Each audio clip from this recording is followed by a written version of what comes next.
पिछले साल दोनों पेपर में मिला के 100 मार्क्स भी आ गए, उसका भी सिलेक्शन हुआ है। एक पेपर में 50 और उसमें भी फिजिक्स, केमिस्ट्री, मैथ्स 3-4 क्वेश्चन भी अगर आप भिड़ा के आ गए होते ना तो आपका सिलेक्शन है।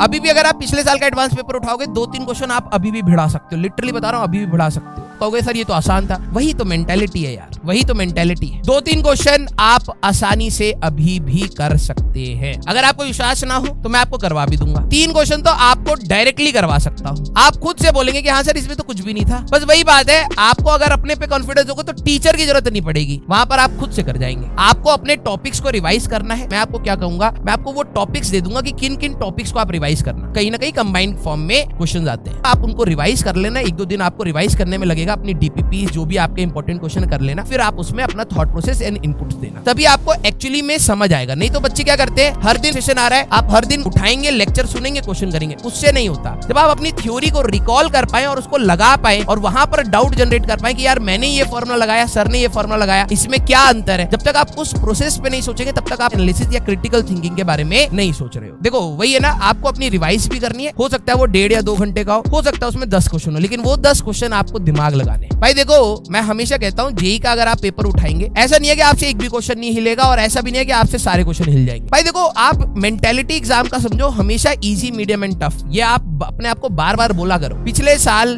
दोनों पेपर में मिला के जिसके 100 मार्क्स भी आ गए, ध्यान से सुनना मैं क्या कह रहा हूँ, दोनों पेपर में मिला के 100 मार्क्स भी आ गए, उसका भी सिलेक्शन हुआ है। उसका भी सिलेक्शन हुआ है। 100 मार्क्स अगर आ गए दोनों पेपर में, मतलब एक पेपर में 50 और उसमें भी फिजिक्स, केमिस्ट्री, मैथ्स। अब आपको देखा जाए तो 100 मार्क्स पे अगर सिलेक्शन हो रहा है तो आप एक पेपर में फिजिक्स में 3-4 क्वेश्चन भी अगर आप भिड़ा के आ गए होते ना तो आपका सिलेक्शन है। आपको पूरा पेपर नहीं करना है, आपको जो करना है वो सही करना है। ये चीज बच्चे समझ नहीं पाते। तो आपको जब एडवांस की तैयारी कराई जाएगी, आपको एक ओपन माइंडसेट से अपने कंसेप्ट को यूज करना है। 121 पे 2000 के आसपास रैंक थी, 121 मार्क्स। अब वही बात है ना, आप अब जो बच्चे फ्रस्ट्रेट होकर पेपर देते हैं उनके चली जाती है, रैंक चली जाती है।